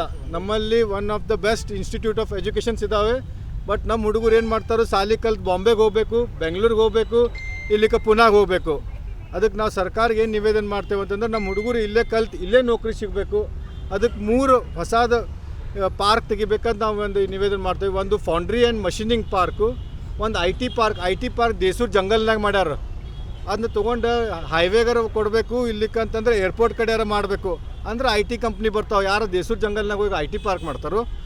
ಆಮೇಲೆ ಇನ್ನೊಂದು ಜವಳಿ ಉದ್ಯಮಿ ನಮ್ಮ ಬೆಳಗಾವಿನೇ ಭಾಳ ದೊಡ್ಡದೈತಿ. ಸೊ ಅದಕ್ಕೊಂದು ಹೊಸ ಪಾರ್ಕ್ ಮಾಡಬೇಕಂತ ನಾವು ನಿವೇದನೆ ಮಾಡ್ತೇವೆ. ಅದ್ರ ಜೊತೆ ಬೆಳಗಾವಿನಲ್ಲಿ ಈ ಸದ್ಯ 3 ಮೆಡಿಕಲ್ ಕಾಲೇಜ್ಗಳು, ಆಯುರ್ವೇದಿಕ್ ಕಾಲೇಜ್ಗಳು, ಹಲವಾರು ಹೋಮಿಯೋಪತಿ ಕಾಲೇಜ್ಗಳು ಇದ್ದಾವೆ. ಮೆಡಿಕಲ್ ಟೂರಿಸಮ್ ಬಗ್ಗೆ ಒಂದು ಸ್ವಲ್ಪ ಧ್ಯಾನ ಕೊಟ್ಟು ಒಂದು ಮೆಡಿಕಲ್ ಪಾರ್ಕ್ ಮಾಡಬೇಕಂತೇಳಿ ನಾವು ಸರ್ಕಾರಕ್ಕೆ ಅನುಮೋದನೆ ಮಾಡ್ತೀವಿ. ಅದೇ ರೀತಿಯಾಗಿ ನಮ್ಮ ಬೆಳಗಾವಿಯಲ್ಲಿ ಸೂಪರ್ ಸ್ಪೆಷಾಲಿಟಿ ಹಾಸ್ಪಿಟಲ್ ಸುಮಾರು 200 ಕೋಟಿ ರೂಪಾಯಿ ಖರ್ಚು ಮಾಡಿ ಕಟ್ಟಿದ್ದಾರೆ. ಈ ಬಾರಿ ಏನೋ ಈ ಅಧಿವೇಶನ ಮುಖ್ಯಮಂತ್ರಿ ಉದ್ಘಾಟನೆ ಮಾಡ್ತಾರಂತೆ, ಉದ್ಘಾಟನೆ ಮಾಡಿ ಮತ್ತೆ ಹೋಗ್ಬಿಡ್ತಾರೆ. ಸೊ ನಮ್ಗೆ ಉದ್ಘಾಟನೆ ಬೇಡ, ಆ ಹಾಸ್ಪಿಟಲ್ ಫಂಕ್ಷನಿಂಗ್ ಆಗಬೇಕು. ಅದಕ್ಕೆ ಸುಮಾರು 570 ರಿಂದ 580 ಸಿಬ್ಬಂದಿಗಳು ಬೇಕಂತೆ. ಆ ಸಿಬ್ಬಂದಿಗಳು ನೀವು ಯಾವಾಗ ನೇಮಕ ಮಾಡ್ಕೊತೀರಿ? ಆ ಹಾಸ್ಪಿಟಲ್ ಚಾಲೂ ಆಯ್ತಂದ್ರೆ ಉತ್ತರ ಕರ್ನಾಟಕದ ಸುಮಾರು 2-2.5 ಕೋಟಿ ಜನಕ್ಕೆ ಎಲ್ಲರೂ ಚಲೋ ಆಕೈತಿ. ಸೊ ಅದಕ್ಕೆ ನಾವು ನೀವು ತೊಗೊಂಡು ಒಂದು ಡೆವಲಪ್ಮೆಂಟ್ ಆಫ್ ಬೆಳಗಾವಿ, ಅನ್ಎಂಪ್ಲಾಯ್ಮೆಂಟ್ ಇರಾಡಿಕೇಷನ್ನು ಹಾಗೂ ಡೆವಲಪ್ಮೆಂಟ್ ಇದು ಓಪನಿಂಗ್ ಆ್ಯಂಡ್ ಫಂಕ್ಷನಿಂಗ್, ನೆನ್ಪಿಟ್ಕೊಳ್ಳಿ, ಫಂಕ್ಷನಿಂಗ್ ಆಫ್ ದಿ ನಮ್ಮ ಸೂಪರ್ ಸ್ಪೆಷಾಲಿಟಿ ಹಾಸ್ಪಿಟಲ್. ಇವತ್ತು ಸಾಧಾರಣ ಮನುಷ್ಯರಿಗೆ ಪ್ರೈವೇಟ್ ಹಾಸ್ಪಿಟಲ್ ಹೋಗೋಕೆ ಆಗಂಗಿಲ್ಲ. ಸೊ ಅದಕ್ಕೆ ಇದು ಇಮಿಡಿಯೇಟ್ಲಿ ಸ್ಟಾರ್ಟ್ ಮಾಡಬೇಕಂತೇಳಿ ನಾವು ಸರ್ಕಾರಕ್ಕೆ ನೀವು ಇದು ಮಾಡ್ತೀವಿ, ನಾವು ಮನವಿ ಮಾಡ್ಕೊತೇವೆ. ಹಾಂ, ಇವತ್ತು ಬೈಕ್ ರ್ಯಾಲಿ ಎಲ್ಲರಿಗೂ ತೋರ್ಸೋಕೆ ಆಮ್ ಆದ್ಮಿ ಪಾರ್ಟಿ ಇನ್ನು ಮುಂದೆ ಸಕ್ರಿಯವಾಗಿದೆ. ಇದ್ರ ನೆಕ್ಸ್ಟ್ ಸ್ಟೇಜ್ ನಾವು ಒಂದು 25-26ಗೆ 3 ದಿವಸ ಭ್ರಷ್ಟಾಚಾರ ಮುಕ್ತ ಬೆಳಗಾವಿ ಅಂತೇಳಿ ಉಪವಾಸ ಕೊಂಡ್ರದೇವಿ. ಪೊಲೀಸರ ಜೊತೆ ಮಾತಾಡತ್ತೇವೆ. ಸೊ ಡಿಸೆಂಬರ್ ಲಾಸ್ಟ್ ವೀಕ್ನಾಗ ಆಕೈತಿ. ಸೊ 3 ದಿವಸ ಭ್ರಷ್ಟಾಚಾರ ಮುಕ್ತ ಜಿಲ್ಲಾ ಅಂತೇಳಿ ನಾವು ಸ್ಟಾರ್ಟ್ ಮಾಡೋದೇವಿ. ಮತ್ತು 20 ವರ್ಷದಿಂದ ಬುಡಾದವ್ರು ಯಾವುದೂ ಒಂದು ಲೇಔಟ್ ಮಾಡಿಲ್ಲ. ಸುಳ್ಳು ಕನಬರ್ಗಿ ಲೇಔಟ, ಆ ಲೇಔಟ, ಈ ಲೇಔಟ್ ಅನ್ಕೊಂತ ಕಾರ್ನರ್ ಪ್ಲಾಟ್ ಮಾರ್ಕೊತ ಕುಂತಾರು. ಅದಕ್ಕೆ ನಾವು ಬುಡಾದವ್ರ ವಿರುದ್ಧ ಇನ್ನೊಂದು ಈ ವಾರನಾಗ ಪ್ರೆಸ್ ಕಾನ್ಫರೆನ್ಸ್ ಮತ್ತು ಒಂದು ಮನವಿ ಕೊಟ್ಟು RC ಅವ್ರಿಗೆ ಕೊಡೋ ವಿಚಾರ ಅದೇವಿ. ಸೊ ಅದು ನಡ್ತೇವೆ. ಬೈಕ್ ರ್ಯಾಲಿ ನಾಥಪಾಯ್ ಸರ್ಕಲ್ದಿಂದ ಇಲ್ಲಿ ಮಟ್ಟ ಅಂದರೆ ಬೆಳಗಾವಿನಲ್ಲಿ ನಮ್ಮ ಪಕ್ಷ ಬಂದೈತಂತೆ ಒಂದು ತೋರ್ಸಕ್ಕೆ ಇದು ಮಾಡಿದ್ದೇವೆ. ಹಾಂ, ಇವತ್ತು 2 ಮನವಿ ಕೊಡ್ತೇವೆ. ಜಿಲ್ಲಾಧಿಕಾರಿಗಳು ಮನವಿ ಕೊಡತ್ತೇವೆ. ನಾಥಪಾಯ್ ಸರ್ಕಲ್ದಿಂದ ಬಸವೇಶ್ವರ ಸರ್ಕಲ್ನಿಂದ ರೈಲ್ವೆ ಬ್ರಿಡ್ಜ್ದಿಂದ ಬೊಗಾರ್ವೆಸ್ ಚೆನ್ನಮ್ಮ ಸರ್ಕಲ್ ಇಲ್ಲಿ ಆಯ್ತು. ನನ್ನ ಹೆಸರು ವಿಜಯ್ ಪಾಟೀಲ್, ಜಿಲ್ಲಾ ಅಧ್ಯಕ್ಷರು, ಬೆಳಗಾವಿ ಜಿಲ್ಲಾ. हेलो, आज हम सबका इधर जमने का जो मकसद है, हमारा युवा कमेटी और हमारे विजय पाटिल सर, हम सब एक दिखाना चाहते हैं कि हमारा आम आदमी पक्ष इधर है और जागरूकता से हम लोग काम कर रहे हैं जिम्मेदारी लेके। और बेसिकली हमको डेवलपमेंट के ऊपर ज़्यादा ध्यान देना है और हमारे युवा जो अनएम्प्लॉयमेंट है इनके जॉब सेक्टर्स के बारे में हमको सोचना है। और बेलगाम एक स्मार्ट सिटी करके नाम जो दिया है, सिर्फ नाम नहीं रहना चाहिए, बेसिकली स्मार्ट सिटी होना चाहिए। डेवलपमेंट के नाम पे सिर्फ रोड्स और ड्रेनेज के काम चल रहे हैं। डेवलपमेंट मतलब रोड और ड्रेनेज पे ही नहीं रहना चाहिए, हर जगह आना चाहिए। वो सिर्फ रोड और ड्रेनेज तक ही सीमित रह रहा है, उसके आगे बढ़ना चाहिए। डेवलपमेंट यानी हर तरीके से डेवलपमेंट होना चाहिए। युवा का डेवलपमेंट, कामों के सेक्टर में डेवलपमेंट, जॉब्स इम्प्लीमेंट होना चाहिए। अभी हमारे बेसिकली मोर देन 150 कॉलेजेस है बेलगाम में। हर साल एक कॉलेज से आप मिनिमम 200-300 पीपल्स भी पकड़ो, कितने लोग पास आउट होते हैं हर साल। तो उसमें से बेसिकली एक 10% तो जॉब सेक्टर इधर रहना चाहिए। हमारी ये मांग है, हमारी ये युवा की तरफ से मेरी आवाज़ है कि इसके ऊपर जल्द से जल्द ध्यान दिया जाए। जो भी पॉसिबल है गवर्नमेंट के तरफ से वो हमको प्रोवाइड किया जाए। मेरा नाम हाँ, आज बाइक रैली किया हम लोग नागपाई सर्कल से चन्नम्मा सर्कल तक आए, फिर अभी इधर DC ऑफिस में आए हैं DC सर को मनवी देने के लिए, लेटर देने के लिए। तुम्हारा नाम सर? मेरा नाम Junaid Pasha, youth wing president Belagavi district. ಕಳೆದ 2 ವರ್ಷಗಳ ಹಿಂದೆ ಬೆಳಗಾವಿ ಆಸ್ಪತ್ರೆಯ ಆವರಣದಲ್ಲಿ ಸ್ಥಾಪನೆಯಾಗಿರುವ ಸೂಪರ್ ಸ್ಪೆಷಾಲಿಟಿ ಆಸ್ಪತ್ರೆಯನ್ನು ಅಧಿವೇಶನದ ಒಳಗಾಗಿ ಉದ್ಘಾಟನೆ ಮಾಡಬೇಕು, ಇಲ್ಲದೆ ಹೋದರೆ ಅಧಿವೇಶನದಲ್ಲಿ ಆಮ್ ಆದ್ಮಿ ಪಕ್ಷದಿಂದ ಹೋರಾಟ ನಡೆಸಲಾಗುವುದು ಅಂತ ಎಚ್ಚರಿಕೆಯನ್ನ ನೀಡಿದ್ರು. ಇನ್ನು ಈ ಸಂದರ್ಭದಲ್ಲಿ ಅನೇಕರು ಉಪಸ್ಥಿತರಿದ್ದರು. ಸಂಕಲ್ಪ ಶಿಂದೆ, KFM ಕನ್ನಡ, ಬೆಳಗಾವಿ. ಸಾಲದ ಸುಳಿಯಿಂದ 2 ಪ್ರತ್ಯೇಕ ಆತ್ಮಹತ್ಯೆ ಪ್ರಕರಣಗಳು ದಾಖಲಾಗಿವೆ ಎಂದು ಜಿಲ್ಲಾ ಪೊಲೀಸ್ ವರಿಷ್ಠಾಧಿಕಾರಿ ಡಾಕ್ಟರ್ ಭೀಮಾಶಂಕರ್ ಗುಳೇದ್ ಹೇಳಿದರು. ಸಾಲದ ಸುಳಿಯಿಂದ 2 ಪ್ರತ್ಯೇಕ ಆತ್ಮಹತ್ಯೆ ಪ್ರಕರಣಗಳು ದಾಖಲಾಗಿವೆ ಎಂದು ಜಿಲ್ಲಾ ಪೊಲೀಸ್ ವರಿಷ್ಠಾಧಿಕಾರಿ ಡಾಕ್ಟರ್ ಭೀಮಾಶಂಕರ್ ಗುಳೇದ್ ಗುರುವಾರ ಬೆಳಗಾವಿಯಲ್ಲಿ ಸುದ್ದಿಗೋಷ್ಠಿಯಲ್ಲಿ ಮಾತನಾಡಿದರು. ಕಳೆದ ವಾರ ನಮ್ಮ ಜಿಲ್ಲೆಯಲ್ಲಿ 2 ಆತ್ಮಹತ್ಯೆ ಪ್ರಕರಣಗಳು ಸಾಲಗಾರರ ಕಿರುಕುಳದಿಂದ ಆಗಿರ್ತಕ್ಕಂಥದ್ದು ವರದಿಯಾಗಿದೆ.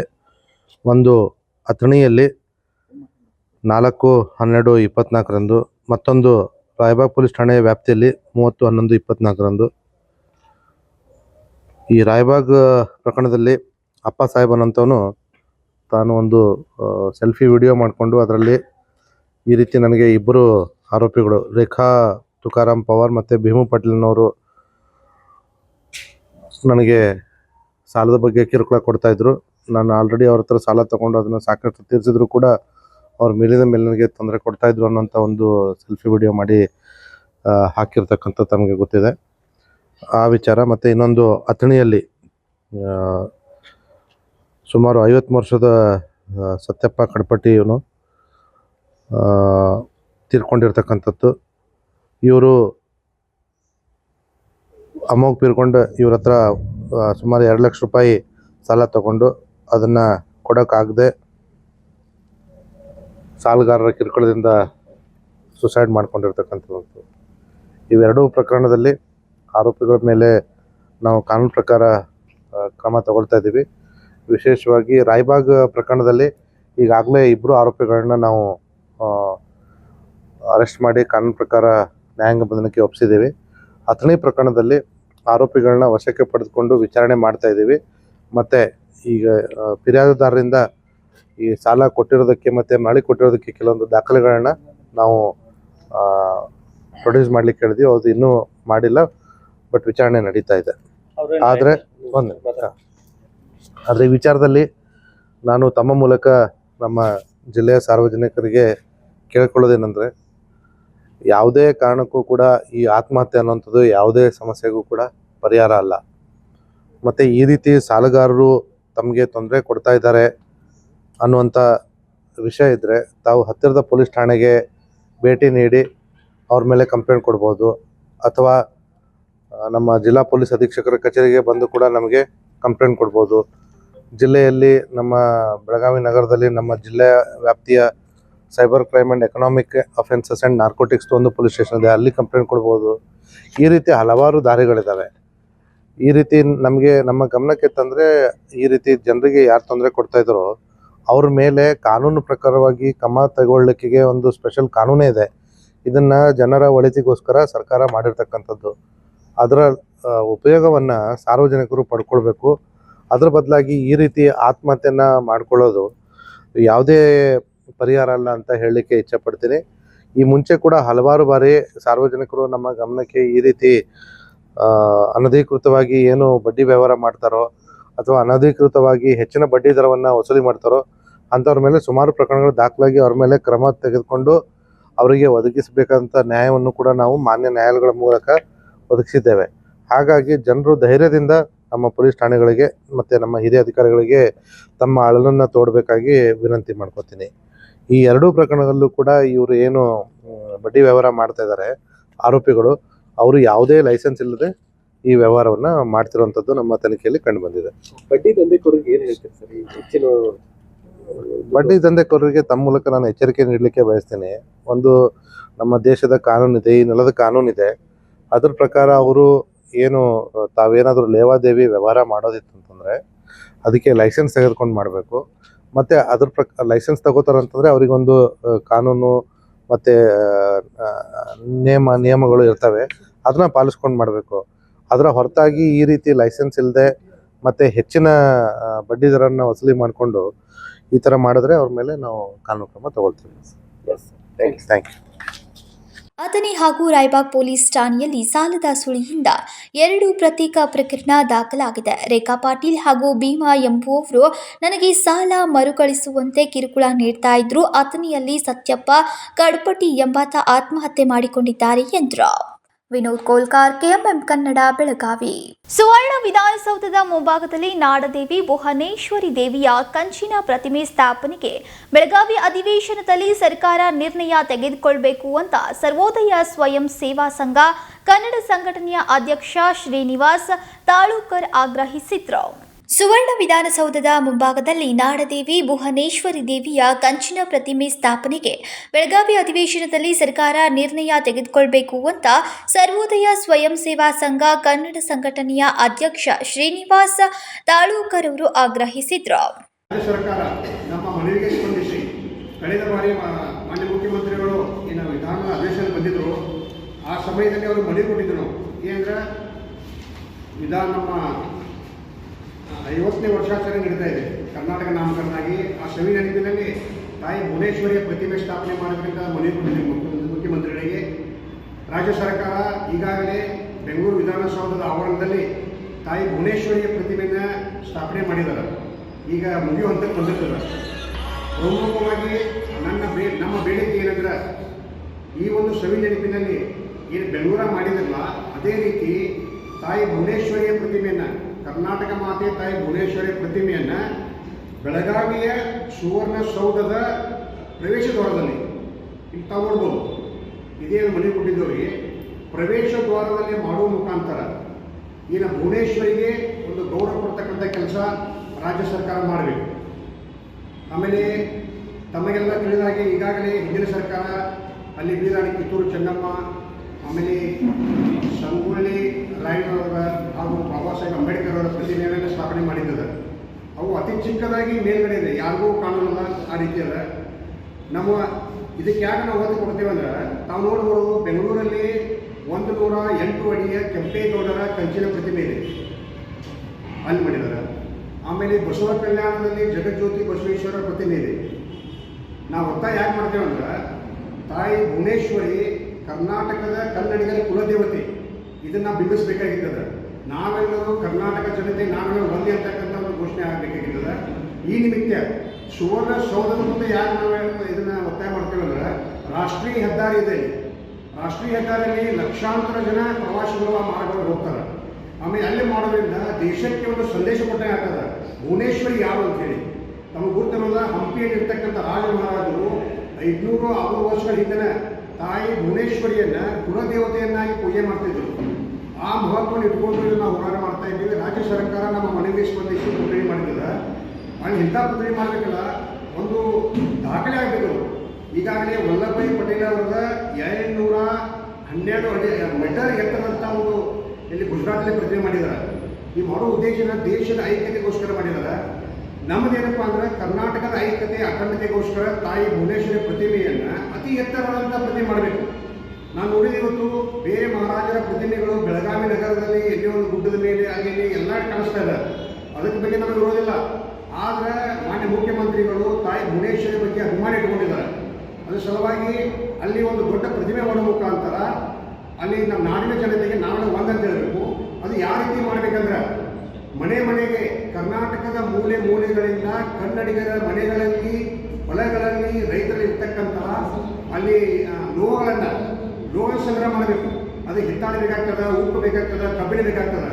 ಮೂಲೆ ಮೂಲೆಗಳಿಂದ ಮನೆಗಳಿಂದ ಲೋಹ ಸಂಗ್ರಹ ಮಾಡುವ ಮುಖಾಂತರ ತಾಯಿ ಭುವನೇಶ್ವರಿ ಪ್ರತಿಮೆ ಮಾಡಿದ್ರೆ ಅದರಲ್ಲಿ ಪ್ರತಿಯೊಬ್ಬರ ಕನ್ನಡಿಗರ ಕೊಡುಗೆ ಇರ್ತದೆ. ಈ ಅಭಿಯಾನದ ಮುಖಾಂತರ ಮಾಡಬೇಕನ್ನೋದು ಮೊದಲನೇ ಒಂದು ಬೇಡಿಕೆ ಇದೆ. ಎರಡನೇದು ಏನಪ್ಪ ಅಂದ್ರೆ ಈಗಾಗಲೇ ರಾಜ್ಯ ಸರ್ಕಾರ ತಾಯಿ ಭುವನೇಶ್ವರಿ ಬಗ್ಗೆ ಹೆಚ್ಚು ಅಭಿಮಾನ ಕೆಲಸ ಮಾಡ್ತಾ ಇದೆ. ನಮ್ಮದು ವಿನಂತಿ ಏನಂದ್ರೆ ಬೆಳಗಾವಿ ಸುವರ್ಣಸೌಧ ಹಾಗೂ ಬೆಂಗಳೂರು ವಿಧಾನಸೌಧದಲ್ಲಿ ಒಂದು ಸಭಾಂಗಣದಲ್ಲಿ ತಾಯಿ ಭುವನೇಶ್ವರಿಯ ಛಾಯಾಚಿತ್ರವನ್ನು ಅಳವಡಿಸಬೇಕು. ಈಗಾಗಲೇ ಒಳಗಡೆ ಅಲ್ಲಿ ಬಾಬಾ ಸಾಹೇಬ್ ಅಂಬೇಡ್ಕರ್ ಅವ್ರದ್ದು, ಆಮೇಲೆ ಬಾಲಗಂಗಾಧರ ತಿಲಕ, ಹಲವಾರು ಮಹನೀಯರು, ಗಾಂಧೀಜಿ ಅವ್ರದ್ದು, ಹಲವಾರು ಮಹನೀಯರ ಚಿತ್ರ ಇಟ್ಕೊಂಡಿದ್ದಾರೆ. ಅಲ್ಲಿ ಭುವನೇಶ್ವರಿಯನ್ನು ಭಾವಚಿತ್ರ ಇಡುವ ಮುಖಾಂತರ ಕರ್ನಾಟಕದ ಕನ್ನಡ ಏಕತೆ ಅಂತ ಘೋಷಣೆಯನ್ನು ಸರ್ಕಾರ ಮಾಡೋ ಸಲುವಾಗಿ ಈ ಒಂದು ವಿಧಾನಸಭಾ ಸಮಯದಲ್ಲಿ ತಾಯಿ ಭುವನೇಶ್ವರ ಒಂದು ಭಾವಚಿತ್ರವನ್ನು ಅಲ್ಲಿ ಬಿಡುಗಡೆ ಮಾಡೋಕ್ಕೆ ವಿನಂತಿ ಮಾಡ್ತಾ ಇದ್ದೀವಿ. ಇನ್ನೊಂದೇನಪ್ಪ ಅಂದ್ರೆ ಈಗಾಗಲೇ ಸರ್ಕಾರಿ ಕಚೇರಿಗಳಲ್ಲಿ ಎಲ್ಲ ಮಹನೀಯರ ಫೋಟೋಗಳನ್ನು ಅಳವಡಿಸಿ ಒಂದು ಸರ್ಕಾರಿ ಕಚೇರಿ ಗೌರವ ಕೊಡ್ತಾ ಇದ್ದಾರೆ. ಅದೊಂದು ಹೆಮ್ಮೆಯ ವಿಷಯ ಇದೆ. ಅದರ ಜೊತೆಗೆ ಸರ್ಕಾರ ಆದೇಶ ಏನು ಮಾಡಿರುತ್ತೆ, ಎಲ್ಲ ಸರ್ಕಾರಿ ಕಚೇರಿಗಳಲ್ಲಿ ಕಡ್ಡಾಯವಾಗಿ ತಾಯಿ ಭುವನೇಶ್ವರಿಗೆ ಛಾಯಾಚಿತ್ರದ ಫೋಟೋಗಳನ್ನು ಅಳವಡಿಸಬೇಕು. ಅಳವಡಿಸುವ ಮುಖಾಂತರ ತಾಯಿ ಭುವನೇಶ್ವರಿ ನಮ್ಮ ನಾಡಿನ ಕುಲದೇವತೆ ಅಂತಕ್ಕಂಥ ಒಂದು ಸಂದೇಶವನ್ನು ರಾಜ್ಯ ಸರ್ಕಾರ ಕೊಡಬೇಕು ಅಂತ ವಿನಂತಿ ಮಾಡ್ತಾ ಇದ್ದೇನೆ. ಇನ್ನೊಂದೇನೆಂದ್ರೆ ಈಗಾಗಲೇ ತಮ್ಮ ಗುರುತದ ಕಳೆದ ವರ್ಷ ರಾಜ್ಯ ಸರ್ಕಾರ ವಿಶ್ವಗುರು ಬಸವಣ್ಣನವರನ್ನು ಸಾಂಸ್ಕೃತಿಕ ನಾಯಕ ಅಂತೇಳಿ ಅಂತ ಘೋಷಣೆ ಮಾಡಿದರು. ಘೋಷಣೆ ಮಾಡುವುದಲ್ಲದೆ ಸಹಿತ ಪ್ರತಿಯೊಂದು ಕಚೇರಿಗಳಲ್ಲಿ ಈ ಘೋಷಣೆಯ ಒಳಗೊಂಡಂತಹ ನಮ್ಮ ಬಸವಣ್ಣವರ ಛಾಯಾಚಿತ್ರ ಅಳವಡಿಸಬೇಕಂತ ಹೇಳಿದರು. ಅದೇ ರೀತಿ ಎಲ್ಲ ಸರ್ಕಾರಿ ಕಚೇರಿಗಳಲ್ಲಿ ಜಗಜ್ಯೋತಿ ಬಸವಣ್ಣ ಇವರನ್ನು ಸಂಸ್ಕೃತಿ ನಾಯಕ ಅಂತಕ್ಕಂಥ ಸ್ಲೋಗನ್ ನುಡಿಮುತ್ತಿನ ಮುಖಾಂತರ ಮಾಡಿದ್ದಾರೆ. ನಮ್ಮ ಇದರ ಸರ್ಕಾರಕ್ಕೆ ಒಂದು ಒತ್ತಾಯ ಏನಂದ್ರೆ ಅದೇ ರೀತಿ ನಮ್ಮ ತಾಯಿ ಭುವನೇಶ್ವರಿಯನ್ನು ಕರ್ನಾಟಕದ ಕನ್ನಡ ಮಾತೆಯನ್ನು ಭುವನೇಶ್ವರಿಯನ್ನು ಕರ್ನಾಟಕ ಮಾತೆ ಅಂತ ಹೇಳಿ ಘೋಷಣೆ ಮಾಡಬೇಕು. ತಮಗೆ ಗೊತ್ತದ ಅದು ಯಾವ ರೀತಿ ಆಗಬೇಕಂದ್ರೆ ನಾಡೇ ದೇವಿ ಭುವನೇಶ್ವರಿ ಕರ್ನಾಟಕ ಮಾತೆ ಅಂತಕ್ಕಂಥ ಒಂದು ಘೋಷವಾಕ್ಯದೊಂದಿಗೆ ರಾಜ್ಯ ಸರ್ಕಾರ ಈ ಒಂದು ತಾಯಿ ಭುವನೇಶ್ವರಿಯ ಒಂದು ಛಾಯಾಚಿತ್ರವನ್ನು ಅಲ್ಲಿ ಅಳವಡಿಸುವಂಥ ಕೆಲಸ ಮಾಡಬೇಕು. ಈ ರೀತಿ ಮಾಡುವ ಮುಖಾಂತರ ಸರ್ಕಾರಿ ಮಟ್ಟದಲ್ಲಿ ಸಹಿತ ಗೌರವ ಸಿಗ್ತದೆ. ವಿಧಾನಸೌಧದ ಒಳಗಡೆ ತಾಯಿ ಭುವನೇಶ್ವರಿ ಛಾಯಾಚಿತ್ರ ಹಾಕುವುದಲ್ಲದೆ ಈ ರೀತಿ ಘೋಷಣೆ ಮಾಡಬೇಕಂತ ಹೇಳಿದ್ರೆ ಅದು ಅಲ್ಲ ಸಹಿತ ಈಗ ನಾವು ನೋಡಿರ್ಬೋದು ಪ್ರತಿಯೊಂದು ಕರ್ನಾಟಕ ರಾಜ್ಯದಲ್ಲಿರ್ತಕ್ಕಂಥ ತಾಲೂಕಾ ಕಚೇರಿಗಳು, ಆಮೇಲೆ ತಾಲೂಕಾ ಆಡಳಿತ ಕಚೇರಿ ಇರ್ಬೋದು, ಜಿಲ್ಲಾ ಆಡಳಿತ ಕಚೇರಿ ಇರ್ಬೋದು, ನಾವೇನು ಮಿನಿ ಸೌಧ ಅಂತ ಕರಿತಾ ಇದ್ದೀವಲ್ಲ, ಎಲ್ಲ ಕಡೆ ಕರ್ನಾಟಕ ರಾಜ್ಯದಂಥ ಮನೆ ಕಟ್ಟಡಗಳಿದ್ದಾವೆ. ಆ ಕಟ್ಟಡಗಳ ಮುಂದೆ ಕಡ್ಡಾಯವಾಗಿ ತಾಯಿ ಭುವನೇಶ್ವರಿ ಪ್ರತಿಮೆಯನ್ನು ಹಾಕ್ತಕ್ಕಂಥ ಕೆಲಸ ಮಾಡಬೇಕು. ಅದು ಅಲ್ಲ ಸಹಿತ ಆ ತಾಯಿ ಭುವನೇಶ್ವರಿಯ ಪಕ್ಕದಲ್ಲಿ ನಮ್ಮ ಕನ್ನಡದ ಬಾವುಟಗಳನ್ನು ಅಳವಡಿಸಬೇಕು. ಧ್ವಜಸ್ತಂಭ ಕನ್ನಡದ ಬಾವುಟ ತಾಯಿ ಭುವನೇಶ್ವರಿಯ ಪ್ರತಿಮೆಯನ್ನು ನಿರ್ಮಾಣ ಮಾಡುವ ಮುಖಾಂತರ ರಾಜ್ಯ ಸರ್ಕಾರ ಈ ಒಂದು ಸುವರ್ಣ ನಾವು 50 ವರ್ಷಾಚರಣೆ ಮಾಡಬೇಕಲ್ಲ, ಈ ಶುಭ ಸಂದರ್ಭದಲ್ಲಿ ಅದು ಕರ್ನಾಟಕದ ಕನ್ನಡದ ಗಂಡು ಮೆಟ್ಟಿನ ಸ್ಥಳ ಬೆಳಗಾವಿಯಲ್ಲಿ ಮಾಡುವ ಮುಖಾಂತರ ಈ ಗಡಿ ಭಾಗ ಇನ್ನೂ ಗಟ್ಟಿಯಾಗಿ ಅಂತಕ್ಕಂಥ ಸಂದೇಶವನ್ನು ರಾಜ್ಯ ಸರ್ಕಾರ ಕೊಡಬೇಕಂತ ವಿನಂತಿ ಮಾಡ್ತಾ ಇದ್ದೇನೆ. ಸುವರ್ಣ ವಿಧಾನಸೌಧದ ಮುಂಭಾಗದಲ್ಲಿ ಕಂಚಿನ ಪ್ರತಿಮೆ ಸ್ಥಾಪನೆ ಮಾಡಿ ಅದಕ್ಕೆ ಸರ್ಕಾರದಿಂದ ಸಕಲ ಸರ್ಕಾರಿ ಗೌರವದೊಂದಿಗೆ ಪೂಜೆ ಸಲ್ಲಿಸಬೇಕು. ಕನ್ನಡಿಗರು ಸೇರಿಕೊಂಡು ಕಂಚಿನ ಪ್ರತಿಮೆ ಸ್ಥಾಪನೆ ಮಾಡುವಂತೆ ಹೋರಾಟ ಮಾಡ್ತೇವೆ. ಸರ್ಕಾರ ಕೂಡಲೇ ಅಧಿವೇಶನದಲ್ಲಿ ನಾಡದೇವಿ ಭುವನೇಶ್ವರಿಯ ಕಂಚಿನ ಮೂರ್ತಿ ಸ್ಥಾಪನೆಗೆ ನಿರ್ಣಯ ತೆಗೆದುಕೊಳ್ಳಬೇಕು ಅಂತ ಒತ್ತಾಯಿಸಿದ್ರು. ಇನ್ನು ಈ ಸಂದರ್ಭದಲ್ಲಿ ಅನೇಕರು ಉಪಸ್ಥಿತರಿದ್ದರು. ವಿನೋದ್ ಕೋಲ್ಕಾರ್, ಕೆಎಂಎಂ ಕನ್ನಡ, ಬೆಳಗಾವಿ. ಇದೀಗ ಮತ್ತೊಂದು ಸಣ್ಣದೊಂದು ವಿರಾಮ.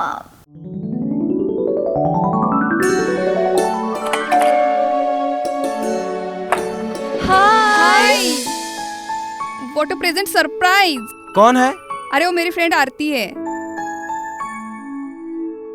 तेरी शादी तो अटेंड नहीं कर पाई, लेकिन सोचा मिल लूं।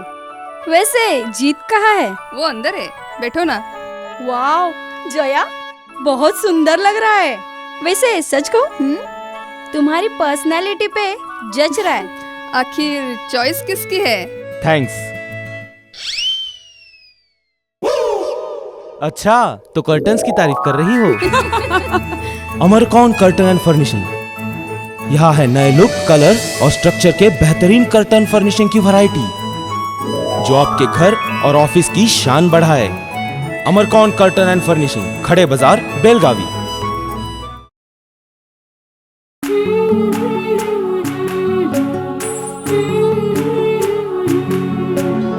थोड़ी सी महकी, थोड़ी सी बहकी, रुत अनोखी है। हल्के हल्के दिल में हलचल क्यों मचलती है। ये कैसा है समा, ये प्यार सा एहसास है। ये किसकी पलकों में है, तस्वीरें कैसी नुमाइश है। आराधना, मारुति गली, बेलगाव। वस्त्रों का संगम, सुंदर सलोना, मन भाई आराधना।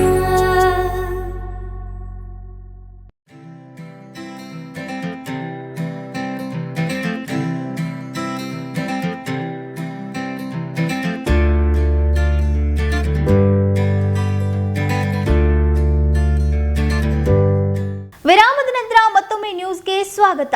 ರಾಮನಗರ ಧಾರವಾಡ ಮಾರ್ಗದಲ್ಲಿನ ನಾಗರಕಾಳಿ ಬಳಿ ಬೆಂಗಳೂರಿನಿಂದ ಗೋವಾಗೆ ತೆರಳುತ್ತಾ ಇದ್ದಂತಹ ಬೈಕ್ ಸವಾರರೊಬ್ಬರು ರಸ್ತೆ ಬದಿಯ ಮರಕ್ಕೆ ಡಿಕ್ಕಿ ಹೊಡೆದು ಅಪಘಾತಕ್ಕೊಳಗಾದ್ರು. ರಾಮನಗರ ಧಾರವಾಡ ಮಾರ್ಗದಲ್ಲಿನ ನಾಗರಕಾಳಿ ಬಳಿ ಬೆಂಗಳೂರಿನಿಂದ ಗೋವಾಕ್ಕೆ ಹೋಗ್ತಾ ಇದ್ದಂತಹ ಬೈಕ್ ಸವಾರರೊಬ್ಬರು ರಸ್ತೆ ಬದಿಯ ಮರಕ್ಕೆ ಡಿಕ್ಕಿ ಹೊಡೆದು ಅಪಘಾತಕ್ಕೊಳಗಾದ್ರು. ತಿರುಚಲಾದ ತಿರುವಿನಲ್ಲಿ ನಿಯಂತ್ರಣ ಕಳೆದುಕೊಂಡಿದ್ದರಿಂದ 45 ವರ್ಷದ ರಾಘವೇಂದ್ರ ಮೋಹನ್ ಬೆಂಗಳೂರು ನಿವಾಸಿ ಗಂಭೀರವಾಗಿ ಗಾಯಗೊಂಡಿದ್ದಾರೆ. 108 ಆಂಬ್ಯುಲೆನ್ಸ್ ಮೂಲಕ ಅವರನ್ನು ರಾಮನಗರ ಸರ್ಕಾರಿ ಆಸ್ಪತ್ರೆಗೆ ಕರೆದೊಯ್ಯಲಾಗಿದ್ದು ಹೆಚ್ಚಿನ ಚಿಕಿತ್ಸೆಗಾಗಿ ಬೆಳಗಾವಿಗೆ ಕಳುಹಿಸಲಾಗಿದೆ.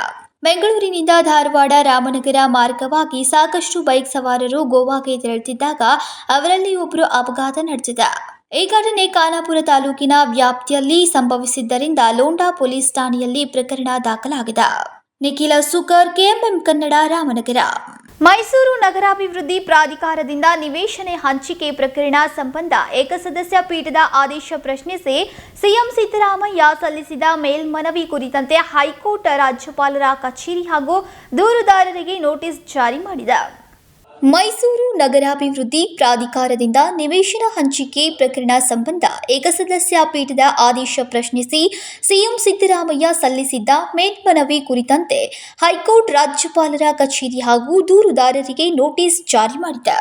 ಮೋಡಾದಿಂದ ತಮ್ಮ ಕುಟುಂಬಸ್ಥರಿಗೆ ಬದಲಿ ನಿವೇಶನ ಪಡೆದ ಪ್ರಕ್ರಿಯೆಯಲ್ಲಿ ಅಕ್ರಮ ಎಸಗಿದ ಆರೋಪದಲ್ಲಿ ಪ್ರಾಸಿಕ್ಯೂಷನ್ಗೆ ಅನುಮತಿ ನೀಡಿದ್ದ ರಾಜ್ಯಪಾಲರ ಕ್ರಮ ಎತ್ತಿ ಹಿಡಿದಿದ್ದ ಹೈಕೋರ್ಟ್ ಏಕಸದಸ್ಯ ಪೀಠದ ಆದೇಶವನ್ನು ಪ್ರಶ್ನಿಸಿ ಸಿಎಂ ಮೇಲ್ಮನವಿ ಅರ್ಜಿ ಸಲ್ಲಿಸಿದ್ರು.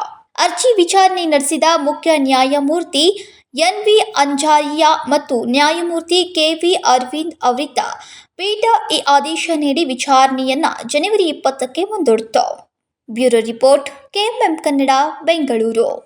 ಬಾರ್ಲೆ ಕಳಸಗಾದೆ ವಾಗೋತ್ರಿ ಕಾಡಿನಲ್ಲಿ ಗಜೇಂದ್ರನಾಗಿ ಪರಿಚಿತ ಅನ್ನ ಗಜನು ತನ್ನ 2 ಎಳೆ ಗಜಗಳೊಂದಿಗೆ ವಸತಿಯನ್ನ ಮುಂದುವರೆಸಿದ. ಬಾರ್ಲೆ ಕಳಸಗಾದೆ ವಾಗೋತ್ರಿ ಕಾಡಿನಲ್ಲಿ ಗಜೇಂದ್ರನಾಗಿ ಪರಿಚಿತ ಅನ್ನ ಗಜನು ತನ್ನ 2 ಎಳೆ ಗಜಗಳೊಂದಿಗೆ ವಸತಿಯನ್ನ ಮುಂದುವರೆಸಿದ. ಈ ಪ್ರದೇಶದಲ್ಲಿ ಸಾಕಷ್ಟು ಮೇವು ಮತ್ತು ನೀರಿನ ಲಭ್ಯತೆ ಇದ್ದು ಪಾಟನೆ ಅರಣ್ಯ ಇಲಾಖೆಯ ಹೆಸರಿನಲ್ಲಿ ಪ್ರಖ್ಯಾತಿ ಪಡೆದಿದೆ.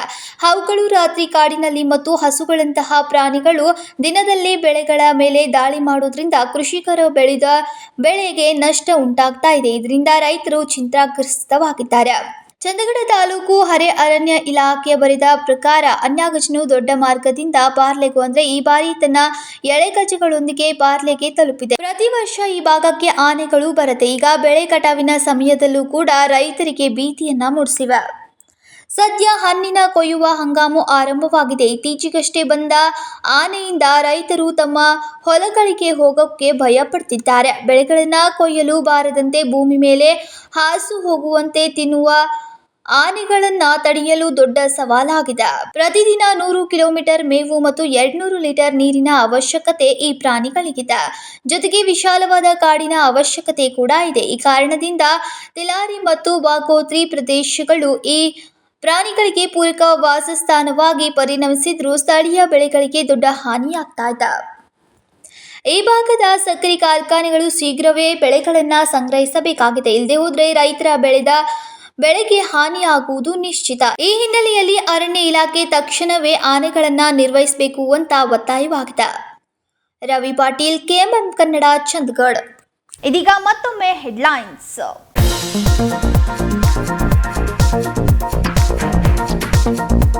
ಪ್ರೀತಿಸಿದ ಯುವತಿಯ ತಾಯಿ ಹಾಗೂ ಆಕೆಯ ಸಹೋದರನ ಹತ್ಯೆ. ಯುವಕನ ಪ್ರೀತಿಗೆ ನಿರಾಕರಣೆ ಮಾಡಿದ್ದಕ್ಕೆ ಸಿಟ್ಟಿಗೆದ್ದ ಯುವಕ. ಜಿಲ್ಲಾ ಪೊಲೀಸ್ ವರಿಷ್ಠಾಧಿಕಾರಿ ಡಾಕ್ಟರ್ ಭೀಮಾಶಂಕರ್ ಗುಳೇದ್ ಹೇಳಿಕೆ.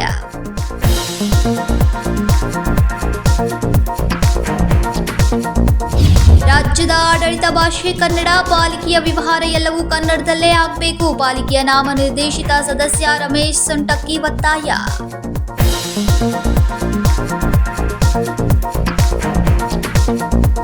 ಪಾಲಿಕೆಯಲ್ಲಿ ಪೌರ ಕಾರ್ಮಿಕರ ಜೊತೆಗೆ ಪಾಲಿಕೆಯ ವಾಹನ ಚಾಲಕರಿಗೂ ಕಾಯಂ ನೇಮಕಾತಿ ಮಾಡಿಕೊಳ್ಳುವಂತೆ ಆಗ್ರಹ. ಗುರುವಾರ ಪಾಲಿಕೆಯ ವಾಹನ ಚಾಲಕರ ಪ್ರತಿಭಟನೆ. ಶಾಸಕ ಆಶಿಫ್ ಶೇಟ್ಗೆ ಮನವಿ.